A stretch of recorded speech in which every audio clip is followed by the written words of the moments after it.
are research into object-based methods, but also storytelling methods, and how those two sets of methods come together. And just before I start talking about this, I just wanted to say that we would encourage you to use the chat. So either if you've got any questions, but also if you'd just like to comment from your own experience, so maybe the organisation you work with, or just if you have an experience in using a method, or if you have a question, if you just put it in the chat, just because I find often if you put things down as you think of them, it's often a lot kind of easier to put them there. And then there'll be various points when Jolene and I can pick up on those points.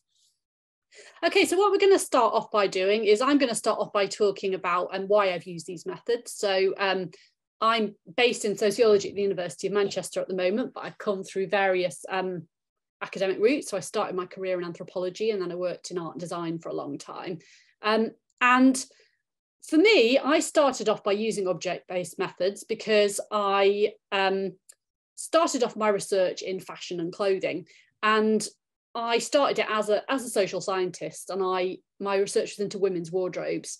And I found myself looking at the clothing in the wardrobe thinking, I don't know how to understand this. I'm not a textile scientist. I don't really know anything about materials, but I can talk to people about what these things are, why they matter. And so I think I became really interested in what methods I could use to understand their clothing and kind of everyday consumption. But I think for me, the significant thing is that this opened up the possibility of object-based methods. So the idea, it wasn't just about methods for me to understand the clothing, it was the idea that the clothing itself was a method to understand other things. And that for me was the beginning of my journey into object-based methods, the idea that an individual object or a set of objects like a wardrobe could be a route into understanding other things. And so actually this was way back when I started my PhD in 2001. And actually subsequent to that, like wardrobe methods is a kind of established field, not just for people interested in wardrobes, but the idea that if you look at someone's wardrobes, you can understand all about their biography, you can understand about social generations, you can understand about people's relationships. So the idea is that actually I think these kind of object-based methods are useful for research in so many different kinds of areas. And that's really what we're going to talk about a little bit more today. So I have developed an interest in something that I call material methods. So slightly shameless self-promotion here, but I've written a book called Material Methods. So if anyone is interested in reading a bit more about it, it's an academic book, but it's intended to be very accessible. That was when I sort of created the term material methods, because for me, it was about bringing together all of the different ways in which people use these methods and write about them. And some of it is, as I've already talked about, what methods, so I'm writing as a social scientist, not as a materials or textile or any kind of scientific expertise. What can we do as social scientists? How can we understand objects? But also mostly, how can we use objects as a way to understand other things as well? So I would start from the academic premise that I think there's no such thing as a social world that isn't also material. So the idea that actually, even how you live your everyday relationships, objects are part of that mediation.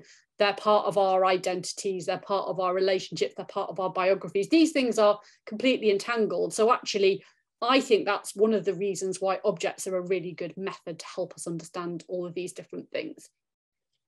So later on, we'll talk a little bit more, but Jolene and I, about some of the findings that we've had from the research. But some of the things that I found that I've used object-based methods to look are to look at memory. So to look at the ways in which people remember their childhood or they remember a place. Also to look at biography, to look at people's familial relationships, their community relationships. Also, I've used objects to look at social change. So how people have experienced social change within an area they live in. You can also use it to look at kind of technology and different attitudes to technology and how our attitudes change. I've also used it to look at how people think about the future. So what their hopes are for the future, how they think about their future in a certain kind of area. You can also use it to look at kind of big societal things like sustainability. For example, the circular economy. So it's not something I do research into, but I've ended up finding out all sorts of things about that just by looking at the objects people have and that they don't want to get rid of. And also things like connectedness, how much people feel socially connected or not. Often objects are a really good route into understanding that, and they can be a really good kind of way in which people can start to talk about this. And I think one of the other reasons why it's a really good set of methods, kind of object-based storytelling methods, are that they can offer a really different angle on something. So it's not to say that these are better than, say, a straightforward interview. Often an interview is a great thing to do, but they will give you a kind of different perspective. So take memory, for example. If you ask someone to talk about their memories of childhood or what they've thought about, you will get certain kind of memories emerging. But if you then do it through the clothes they've got in their wardrobe, or through a photo album, or through toys that they still keep that they had when they were a child, you'll get different stories emerging. So sometimes it's a kind of just a way to get different stories, but it's also a different angle in sometimes. And actually that's really useful if you've got people who maybe have difficult life circumstances. Sometimes it can be a different route, and it's a good way that people feel comfortable and able to talk as well. And so you can also, I think, use object-based and storytelling methods for pretty much any topic. I mean, you know, I've yet to hear someone tell me something they're researching they can't use them for. So they're really kind of, obviously I'm passionate about them, but I think sometimes if you're looking for a different approach, a new way of getting people to talk and to connect, this will really work. And you can do this through kind of, you know, objects that you know are going to work, but you can also use it for kind of unexpected ones. So what I tend to do is I go into people's homes and they show me the stuff that they have around them, and you get just really interesting narratives there. So that's a little bit about what you might get out of them. But we're going to move now then to think a little bit about how you might do these methods. So there's loads and loads of different object-based methods, so I'm not going to run you through everything because I think that would take a long time and be quite tedious. I'm just going to talk you through a couple of the ones that I've used, partly because they're ones that I've used, I've found really effective, but also that I think that they're sometimes the most accessible, easily adaptable ones. So the first one is object interviews, but they're sometimes called object elicitations. So they're kind of similar in some ways to a photo elicitation, where I use a photo to elicit a story. But there are some differences. So an object interview is where you either do an interview that you use objects in it to get stories about, but an object elicitation is where you think about what will an object elicit. So will that be particular kinds of stories? And this is where some of the object-based and the storytelling methods come in. And Jolene can talk about some of the ways in which she's used that in her groups as well. So in lots of ways, I think this is the most accessible because you can almost think about it as an adaptation of a standard interview method. So, you know, the semi-structured interview is kind of the hallmark of most qualitative research. And in lots of ways, you can adapt that to being an object-based interview. So generally speaking, these are quite open-ended interviews. So you can either use it in a very object-based way where you use the object as a starting point for the interview. So when I've done some clothing or kind of everyday object interviews where you start from the object and you say to people, generally my starting question is always, tell me about this. Tell me about the object. Tell me about what memories it evokes. Tell me about when you got it. And anything that says, tell me about, you're automatically starting to get some stories. And this is either stories about the object or just by engaging with the object, the kinds of stories that come out. So the idea is that not that the object will elicit some kind of true memory or true story, but instead it's the idea that the object is a route into different stories. It's a kind of, you know, a door into some of those stories that you maybe wouldn't get other ways. And also it's thinking about the object as being quite provocative in the sense in which objects will provoke people to respond in certain ways. So, you know, when you look back at kind of, when I've done research into memories, the idea that actually people have sometimes an emotional response or a kind of reaction to an object, and it's sort of centering those kind of ways in which objects have the capacity to do that. So I think what object interviews allow in this respect is they allow two things. One is people can be very reflexive. So given that they're looking at an object that maybe is part of their everyday life, they use all the time. So like I've got here this old pair of glasses I found, and it's a very ordinary, mundane object. It's kind of stuffed away in a drawer. But actually, if you do an object interview with someone, you're sitting and you're looking at and you're reflecting at and you're thinking about something that maybe you don't ordinarily. And so it can be a really good way then to get kind of reflections that you wouldn't already get. But the other side of that which is almost the opposite, but you can really get it through an object interview, is about connection. So it's not just about standing back and thinking about an object, it's also about the ways in which you connect with that. And I think one of the key ways in which we do that is through sometimes a multi-sensory engagement. So the idea is that objects are physical, we touch them, we can feel them, and sometimes touching them brings back memories of other things. A pair of glasses, you might try them on. An item of clothing, you touch it, you might smell it even, it might have a particular scent.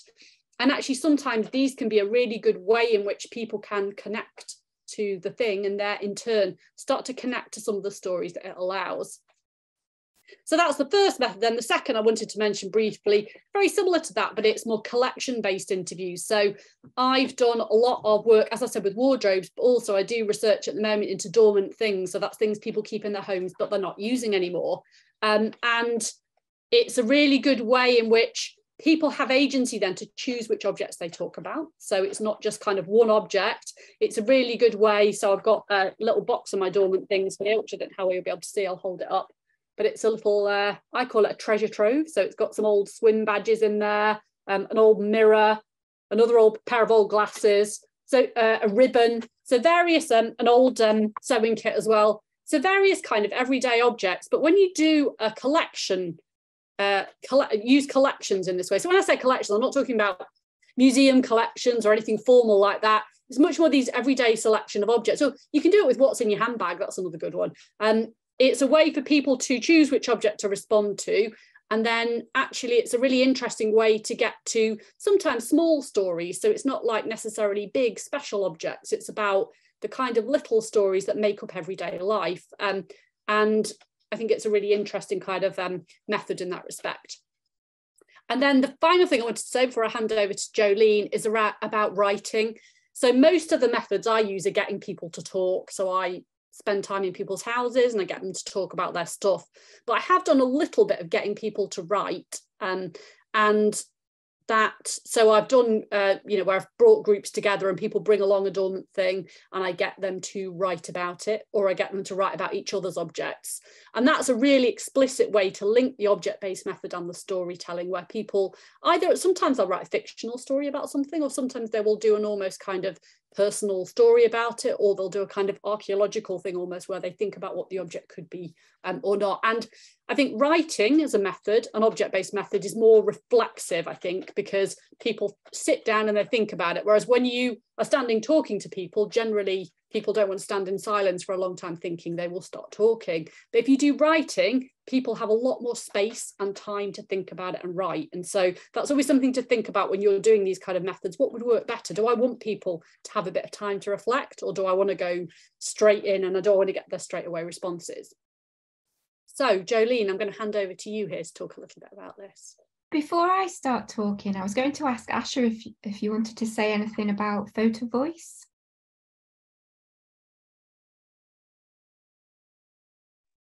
Sorry, I just found the idea very similar to Photovoice, but this was using objects.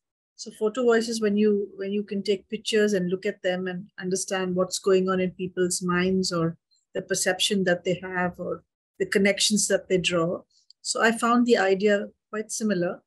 So I wanted to know, is that how, do you also see something like that, or is it very different? Yeah, I mean, there are definite similarities, especially when you're using methods that people bring their own objects, and also they're using the object to generate a response. So in that level, it's similar. But I think the difference really would be, and I know Photovoice is used in different ways, but it's really thinking about something as an object. So it's not just thinking about a photograph. Let's say you could do object-based methods with photographs, but it's thinking about the photo as an object, not just as the image on it. So for example, how people respond differently to like a photo on a mobile phone, as opposed to a printed out photo, as opposed to something on their computer kind of thing. But there are definite commonalities. But I think what happens with the difference between object-based methods is that you're also looking at a wider range of materiality, and then people respond, I guess, in a kind of wider range to that, but definite similarities, yeah.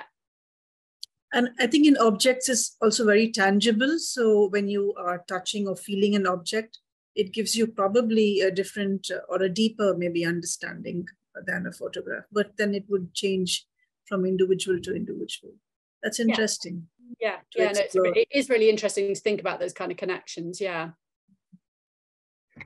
Okay, so yeah, I'm Jolene, and I wanted to start by just painting a little bit of a picture of why I got into storytelling as well, and then where the object-based stuff came in. So it started with me actually being a volunteer at a local organisation called Chorlton Good Neighbours, and I was driving a couple of people to appointments and so on, and I realised that I wasn't able to, and maybe other people weren't able to connect with those people, older people in my local community, other than by giving my time.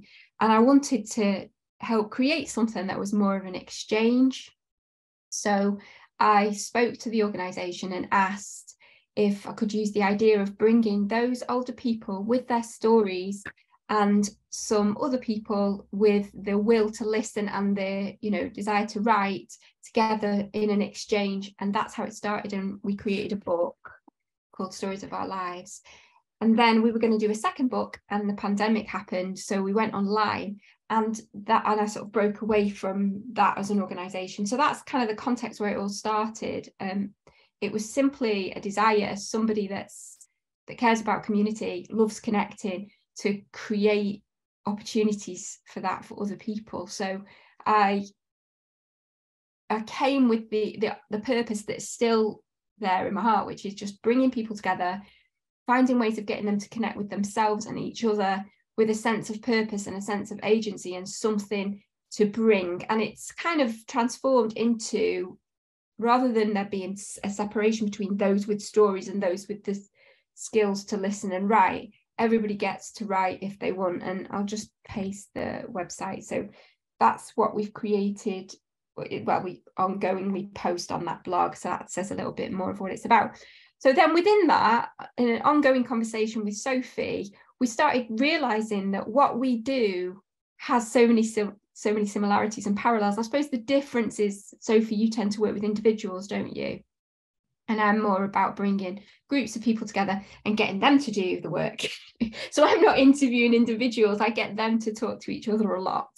And so some of the methods that I use to get people to come up with their stories is either some of the events I've done, it's more about people coming along and pre-preparing their thoughts and doing all that reflection at home. And then coming along and sharing those stories out loud. But more often, the stories get explored and expressed during the event. And one of the methods I use, which was sparked by my memory of it, sparked by what Sophie said about reflection, is actually getting people to sit and reflect. So I tend to lead with a settle at the beginning, maybe up to 5 minutes, but sometimes a bit shorter, where getting people to just know, it's almost mindfulness, but not quite, just a chance to settle in the seat, think about a theme. Before I started chatting to Sophie, the anchor tended to be a key word or phrase, and sometimes it was a little bit abstract, like once we talked about doorways, and that became quite explosive, as in, you know, doorways from people's past, doorways, because it was during the pandemic, doorways that they were stuck behind. And then people reflect on those themes during that period and have time to come up with their thoughts, and then they chat in pairs, asking each other what emerged, sharing, and then eventually we'll share as a group. So that's one method. And I sometimes record those, and I use something called Descript. I don't know if you've heard of it. It's great transcription software. It's also great if you want to produce some audio, because you can edit the audio on there, and if you edit the words, it edits the written copy, but also what's recorded. So that's great, because I've also got a podcast where I share the voices of those people in those groups, because part of my purpose is giving a platform to people that might not otherwise be heard. And then also create books. Yeah, I did one with Gorton Mill recently to help create this, create like a legacy thing for individuals, but also for Southway housing. I can tell you more about that later. So it's, yeah, slightly different purpose. Oh, and events as well. One of the outcomes is sharing and connecting and celebrating those stories during live events.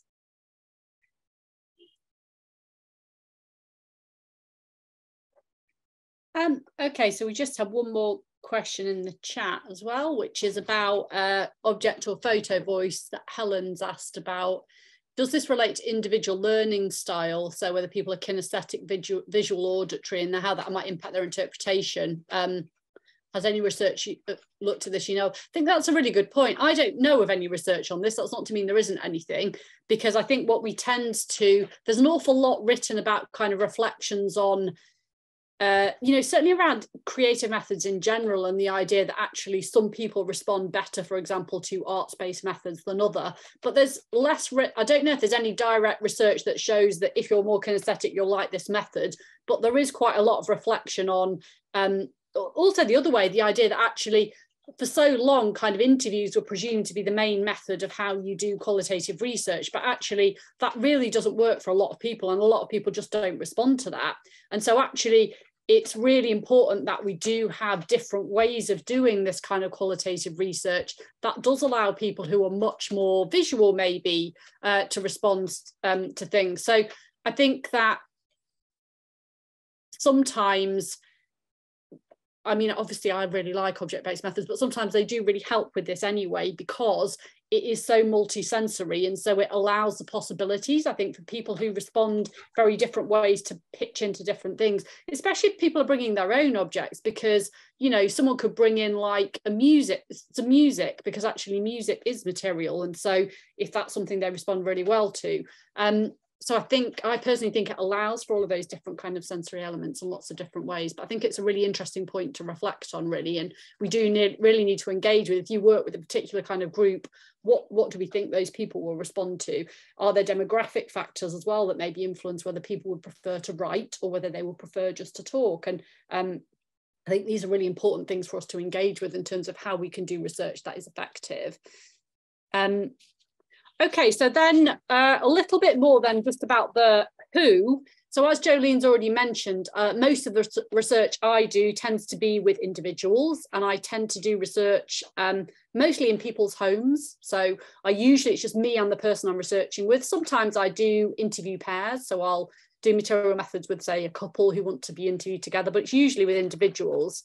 And also in terms of who I've worked with it's a very wide range of demographics in terms of age, in terms of gender, sexuality, ethnicity, financial background. And I find that sort of akin, you know, like the point I've just made, that these methods, I would say, work quite well with a wide range of ages, and that actually you find that people do, it's not a kind of, you know, age specific thing, for example, around responding to objects. And a lot of this comes to people bringing their own objects along, I think, because it's, me and Jolene have talked elsewhere when we did an In Conversation video about comfort, and actually sometimes an object can make people feel comfortable and make them feel at home. And if you're bringing along objects to a kind of bringing objects along to a kind of session, then, you know, it really is a way for people to feel comfortable sometimes in a setting they're not comfortable in, if they bring something that they feel comfortable with. Jolene, would you like to talk a little bit more about some object-based examples here? Yeah, so on the back of what you just said, I've experienced a shift in a couple of groups at the point where I introduced object-based storytelling into the mix. So, for example, with the Gorton Mill project, that was 10 sessions of getting people together, new residents in a housing complex, like over 100 people moving together that had never met before. And the idea was bring people together through story swapping. And it got off to a bit of a slow start, but the session that I used object-based methods absolutely solidified that sense of security, because what I noticed was people came ready with something to talk about. They were very clear already in their minds that they had a story ready. I think there's something a little bit nerve-wracking for some people about coming along and it being a theme, and then, you know, for example, childhood, like that can be really nerve-wracking for people, and they're worried about what might emerge. But if you say bring something that you associate with play or relaxation, people, it's almost like people have that anchor and they can come along, like show and tell. It always reminds me of being at school. So that was pivotal. And then after that, the engagement went up in the group, like we doubled the numbers. Couldn't fit everyone in at one point. Another example where we used objects and it was a great hit was where we got people to bring them along based on a theme. And that was a recent one where we did it on reading, and actually people who previously would have not spoken in front of a group came up and did it it was more of a celebratory event, and people stood up and shared their stories with a lot of confidence. And I think that was partly because of that, having that object in their hand ready to share. Just what I was just going to say, would you also like, because I just said I talked about individuals, would you like to talk as well a little bit about the dynamics or challenges or possibilities of doing these methods in groups a bit more as well? Yeah, like the intergenerational thing has been touched on. It's worked really well when we've used music and objects related to music. I got a group of younger people together from year 9 at a local high school, and then the group that I work with, and people brought along, their phones with their music on, or something like a piece of music or an album or sheet music. And that, especially I can't work out which group was more terrified at the beginning. They were literally hiding from each other. Like the young people were hiding in the kitchen, and I had to coax them out. And they were like, what if they don't like our music? But having that physical object there did help them, because it's like, this is what I'm going to talk about. So that did build up that trust and relaxation. And then I was just going to say as well about the creative projects that I've done based on getting people to reflect on objects and just let their minds flow and work out what they've got to say as they're saying it. It's been a great prompt for creative writing. Yeah. Great, yeah. So just one other point on that before I move on to something else is that that thing about intergenerational is a really interesting thing, because I've also found that I haven't done much work in groups, but as I say, mine tends to be individual. But what's really interesting is how people respond when you use objects as a way of sharing.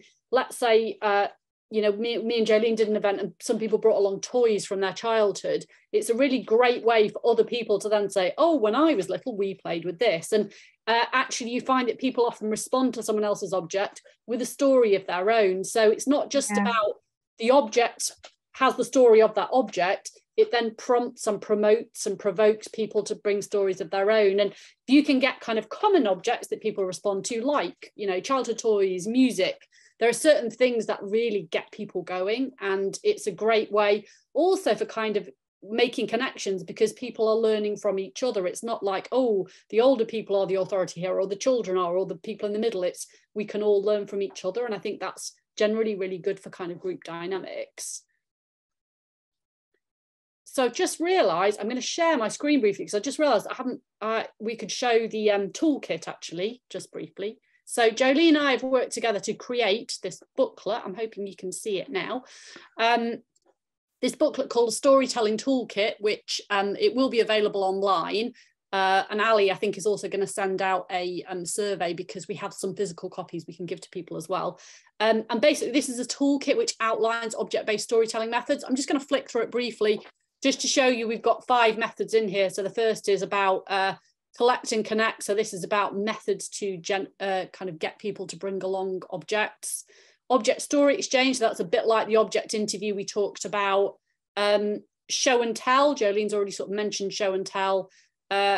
Something shared, so where people talk around a kind of particular theme or idea. Creative carousel, so this is a set of more creative methods that people can respond to and differently. And then it's also got some reflection prompts about objects, and then how you might evaluate how the session's gone.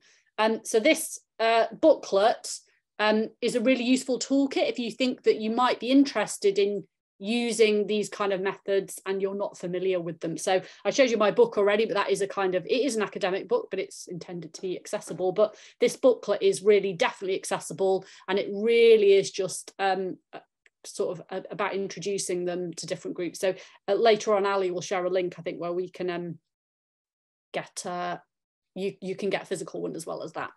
I'd love to know at this point, if maybe in the chat people could put this, what has resonated so far? Oh, there has been a couple of comments, I didn't see them. There are two, yeah.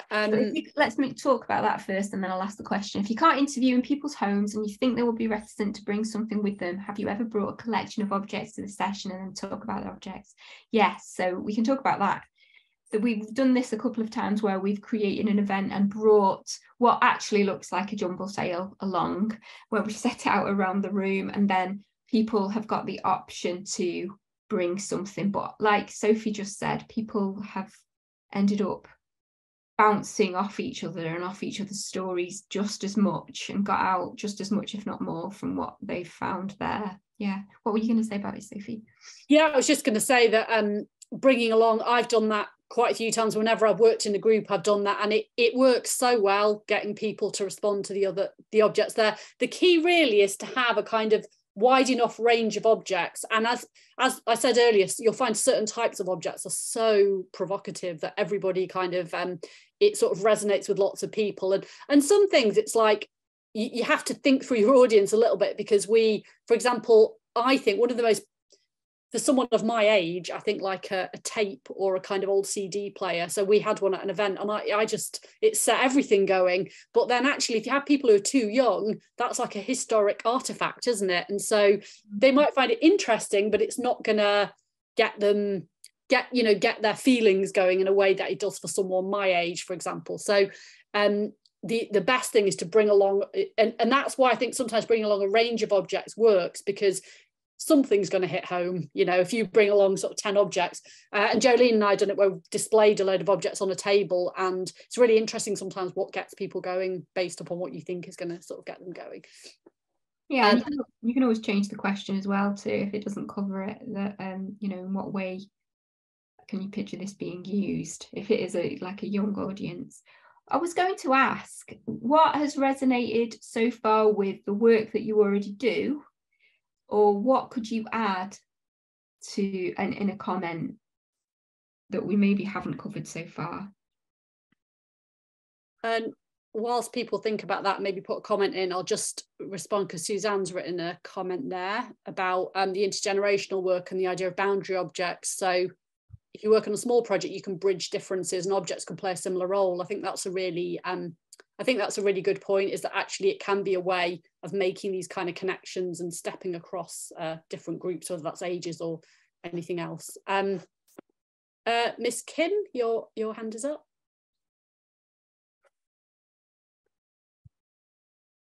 Oh, is she frozen? I think she might have frozen. Let's carry on with the comments. So Ali, think about what people have in the person. Yeah, that's a good response to Claire. So Dr. Helen, have you ever used this multicultural audiences? Yes. I mean, Jolene, do you want to talk about a couple of your sessions in relation to that? Yeah, we've encouraged people to bring along whatever represents their heritage, but it's not necessarily by design that we've done it. It's more with the pre-existing groups. So I'm getting distracted by the next method. Have you got any more thoughts on that, Helen?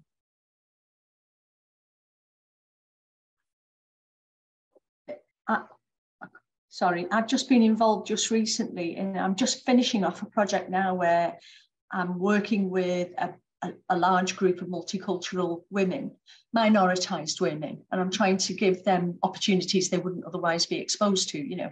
We're nearly at the end of that project, and we're having a celebration of what they've all achieved in April.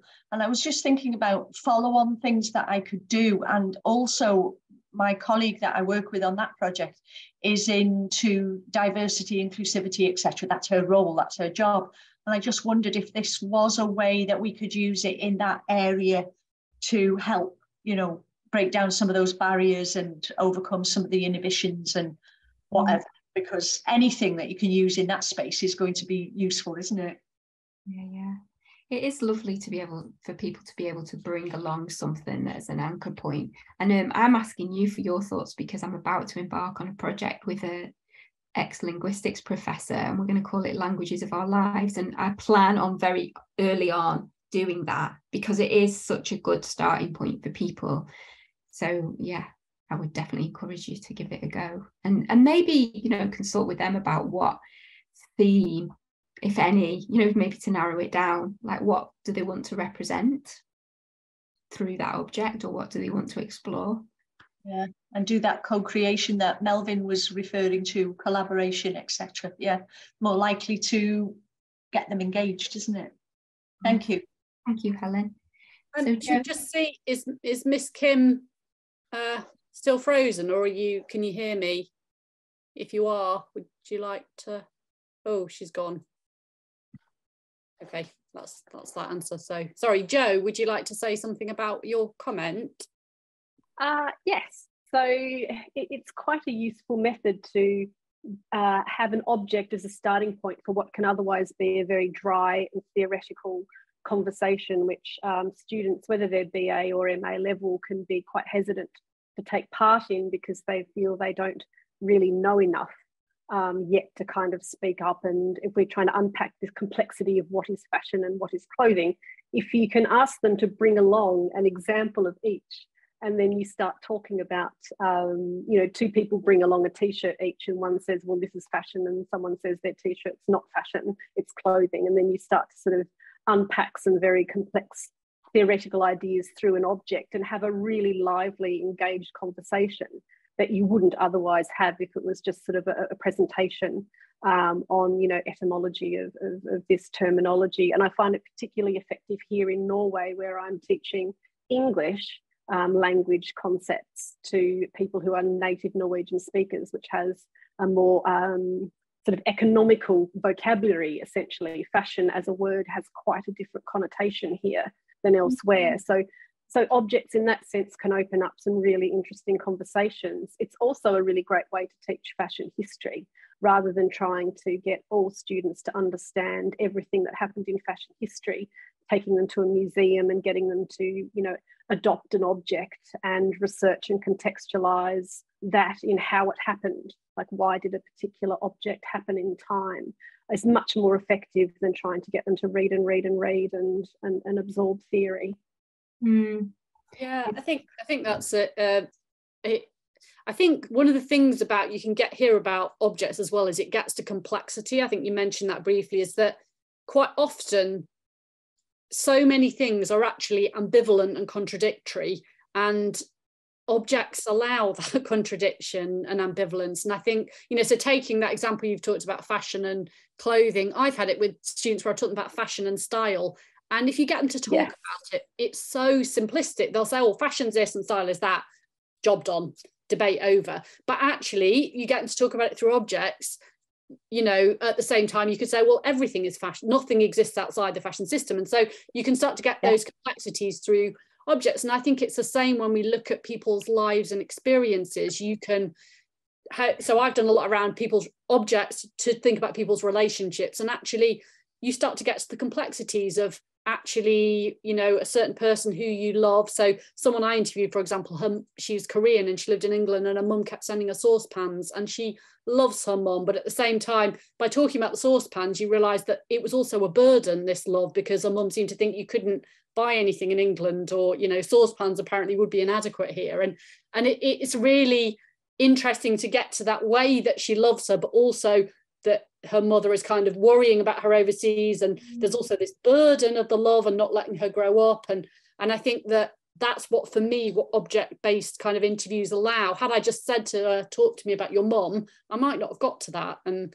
so it was a really good way to kind of get to those sort of complexities. Yeah, I just keep thinking about an example of how open somebody was at a first session where I met him. It was the first time that he'd met the group, and he was blind, and he came along with a Braille book, and he wanted to tell his story about how he'd learned Braille. And I just thought that was a really useful method for him to be able to present his blindness with his voice and set the agenda. And then also what was interesting was he was able to really engage with people's stories in a very tactile way, because as they spoke, he held each object. And it just got me thinking about how, like, when we're asking people for their stories, it's so useful to create a space where they feel psychologically safe, and yet also open to explore stuff that is personal. And I think that when I keep using that word anchor, that's why I mean it, is because it's almost like a doorway into that inner world where you can go as deep or as shallow as you want with the story. And I think it's really useful for that. Great. Is there anything else that hold on, we've got a comment here. Neha, future technology. Interesting. It'd be really useful to get the group to build an object and tell the stories about their needs. Yeah, I mean, we've talked so far about object-based methods in terms of things that already exist as objects and that people have used them to talk about, but actually there's a lot of material methods that are also about building and making. So you can do it in kind of ordinary everyday ways, so like collage or Lego serious play, patented form of methodology, and kind of sandbox, which is another kind of way of doing it. But the idea that you can take all kind of sewing or quilting, all of these kinds of everyday creative practices are also material methods, and the idea that actually when you do them you get people sort of talking as well. So I think that thanks for raising that, Meher, because that points to that whole other area of kind of material methods. And some of it can just be, you think about a group and you might think that actually they would really enjoy, maybe they'd really like making a zine, and as they're making that zine they can talk about it. So actually it's not just about existing objects, which is some of the methods we talked about, is about creative practice actually, and that's a really good way to tailor it to different kind of groups and what they would maybe be able to do or enjoy doing anyway. Asha. Actually, since this is actually something that somebody told me when I did some research about young people and working with young people who are leaving care or who are in care, that the project workers pointed out that the young people would not tell them anything if they just sat down with them to have like an interview type of situation. But when they were doing things, like digging, planting trees or whatever, all sorts of things would come out. So I think it's actually sometimes this doing together that actually on the sidelines, a lot of conversations happen that can be very revealing. Yeah, it's the same with cooking as well. That's another method that people have used in research, and cooking together, the idea that actually that's doing the activity elicits people feel more relaxed, don't they? So that's also another kind of material doing method that's actually a really good way to make people feel comfortable. Can I ask a quick question still about you showed this collection of things, this little box that had all sorts of things. So is that one that you made for a specific project, or is that one that you take along whenever you want to have a collection? So I'm still not quite clear how tailored the collection would be to the particular topic. And you mentioned about how it's tailored to the group in the sense that you take the needs and potential backgrounds of the group into consideration. But in terms of the types of objects that you have in there, would it have to be something that is thematically related to the topic of the research, or? That really depends, I think, what your theme is, to be honest with you, because let's say a lot of what I'm interested in people's, as I've said already, I'm interested in memories, I'm interested in material culture, actually. I'm interested in the stuff itself, and I'm really interested in the unnoticed every day. So that's what informs my selection of objects. It's all ordinary objects, and that's an example of stuff that you'd find in, so I've just written an article about junk drawers, so the drawer you stuff everything in, and that stuff is actually my own personal collection, just because I find that when I talk about stuff, it's when you show it that it starts to resonate with people, and because it's the forgotten about, actually seeing it, we realise, oh, actually, yeah, I've got one of those, I'm sure I've got some more glasses, or I've got that as well, and we start to think about these things and why we do them. So I'm interested in the stuff itself, but also because I'm interested in kind of memory and relationships and history and how people think about their own lives in the future, all of these objects are things that speak to that. But actually there are other examples of things where the theme that you're doing would need much more tailored objects. I mean, maybe Jolene, you've got a bit more experience with tailoring objects to groups. Yeah, I mean, if it's self-selected, that makes it quite easy if you give them a theme and then they bring an object along. But when the work that I've done with you has been the biggest example of when we've brought a selection of things along, and it's been more like we want to cover a large area. And when we put those boxes together that go with that booklet, which I've lost, where is it? That we made sure that we covered as many categories as possible, didn't we? So actually, when I've created resources, it's more been about what's thought-provoking, what covers as many themes as possible. I've not actually put anything together for one particular theme yet. Have we got time to cover Ash's I think before we move on? Let's cover Ash's question, and then we'll move on to the next activity, I think. I think it's really important, yes, to acknowledge that storytelling generally can be incredibly cathartic and emotive.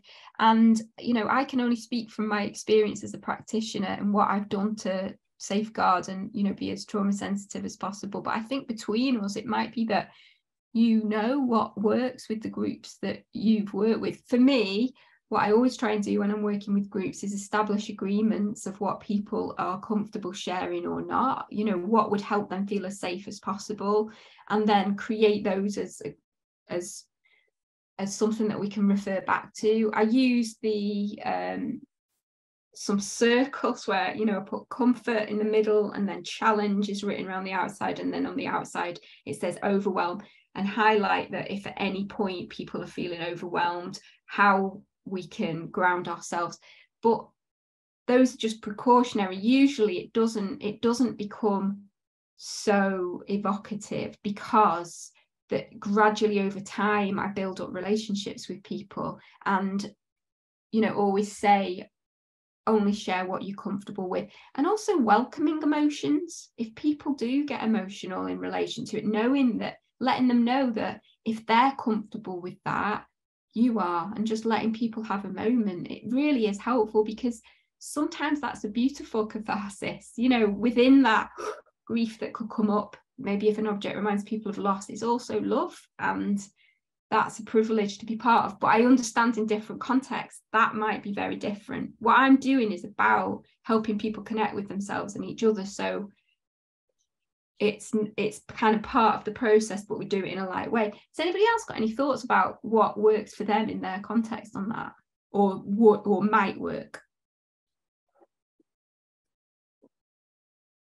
I mean, I know quite a few researchers who have who preempt that, I suppose, Asha, and would have signposting information if, for example, the content or the emotional responses were fairly unpleasant. So if it's kind of escalates, if you like. So I know a lot of researchers in mental health, for example, would have a kind of a care leaflet at the end of interviews or focus groups, where they'd have details of different organizations that could support.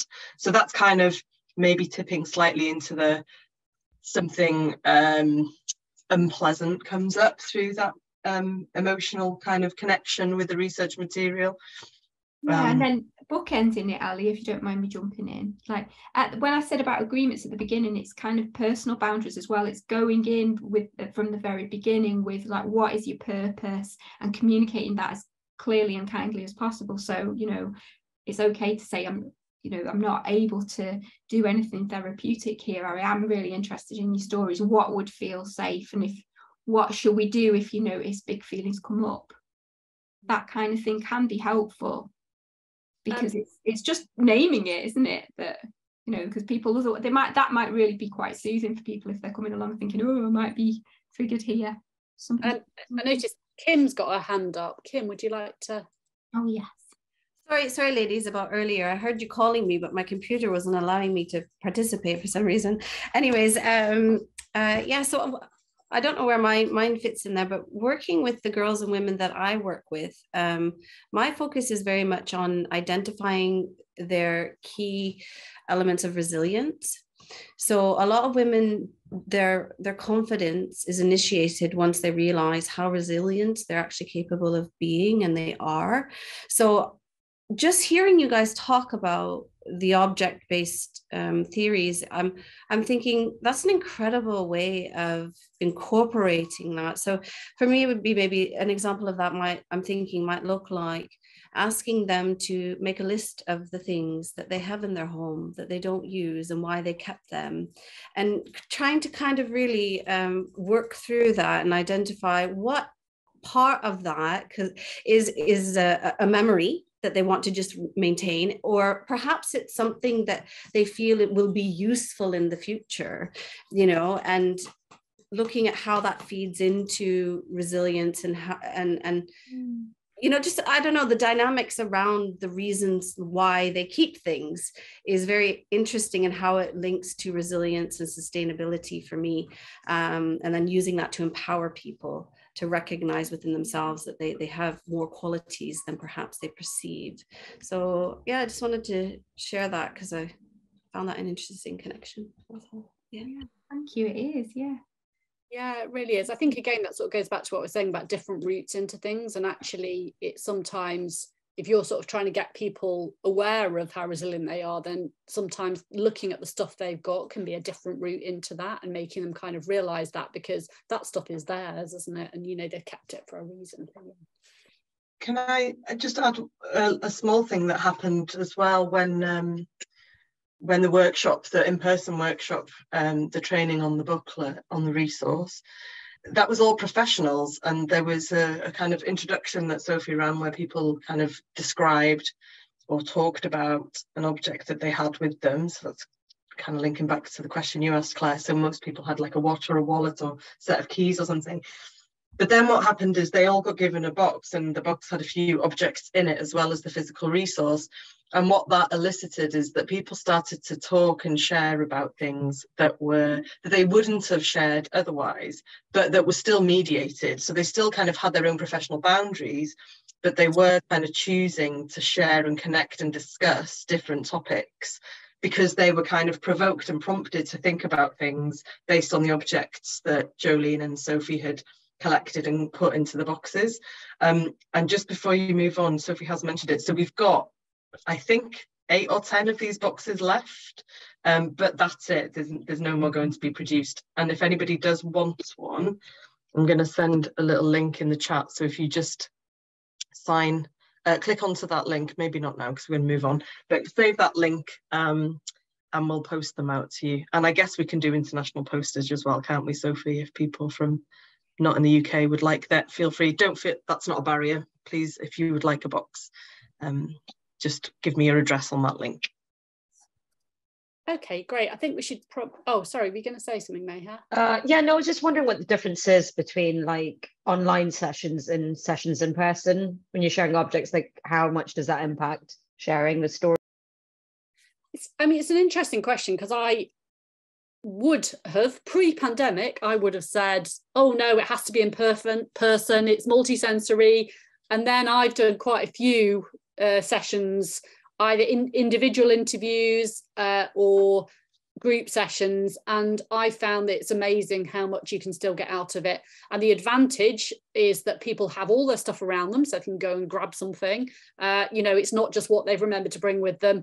And also, I think then you have the advantage sometimes of people being in their own home, and sometimes they feel a bit more comfortable then, actually. And so I found it's worked really well. And so on one level, you can't get the multisensory, but you can still see it, and people can still talk about it, and they're engaging with it. So I'm not saying it's the same, but I certainly would say that I found it to be amazingly effective, actually, online sessions doing object-based methods still. So